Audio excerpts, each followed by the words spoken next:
កំពូលអាហារទាំង5មុខល្អសម្រាប់ខួរក្បាលកូនៗដែលជំរុញឲ្យកូនៗរៀនបានពូកែ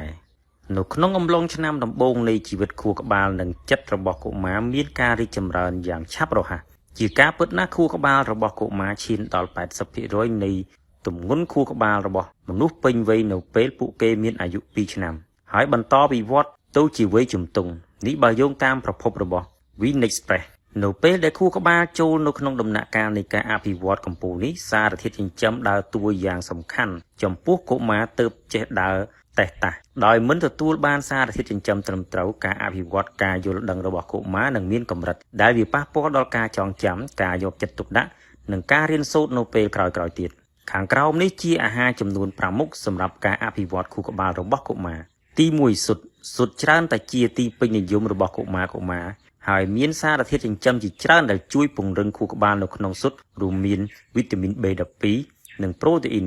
សារធាតុទាំងនេះគឺមានសារៈសំខាន់ជាពិសេសសម្រាប់ការអភិវឌ្ឍខួរក្បាលនិងអាចជួយកែលម្អមុខងារនៃការយល់ដឹងរបស់កុមារក្មេងៗក្រោម8ឆ្នាំត្រូវការស៊ុត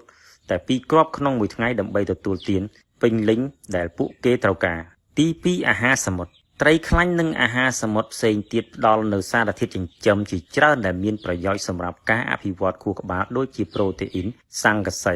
ជាតិដែកកូលីនអ៊ីយ៉ូតនិងអាស៊ីតខ្លាញ់អូមេហ្គា3ទោះជាយ៉ាងណាក៏ដោយអ្នកគួរតែកត់សម្គាល់ថាអ្នកគួរតែជៀសវាងការផ្ដល់អាហារសមុទ្រដល់កូនរបស់អ្នកដែលមានជាតិបារតខ្ពស់ដូចជាត្រីធូណានិងត្រីដាវជាដើមការទទួលទានបារតច្រើនពេកអាចប៉ះពាល់ដល់ប្រព័ន្ធសរសៃប្រសាទដែលកំពុងតែលូតលាស់របស់កុមារផ្ទុយទៅវិញចូលអ្នកជ្រើសរើសយកអាហារសមុទ្រដែលមានជាតិបារតទាបដូចជាបង្គាត្រីសាល់មុនត្រីទីឡាហ្វៀនិងក្តាមជាដើមក្មេងក្រោមអាយុ3ឆ្នាំអាចទទួលទានអាហារសមុទ្រចំនួន30ក្រាមឬ2ទៅ3ដងនៅក្នុងមួយសប្តាហ៍ទី3បន្លែបៃតង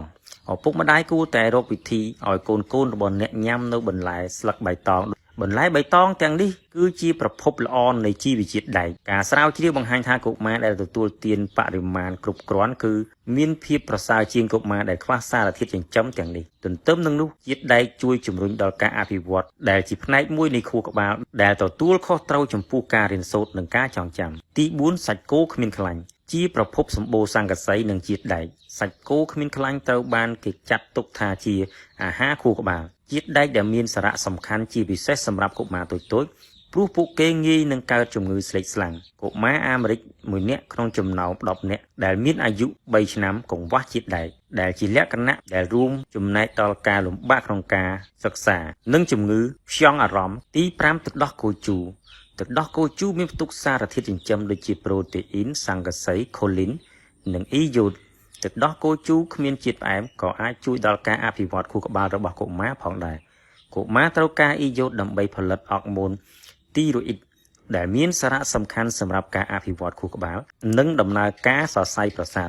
សូម្បីតែកង្វះជាតិអ៊ីយ៉ូតកម្រិតស្រាលអាចប៉ះពាល់ដល់មុខងារនៃការយល់ដឹងទូទៅនិងសមត្ថភាពវែកញែករបស់កុមារផងដែរ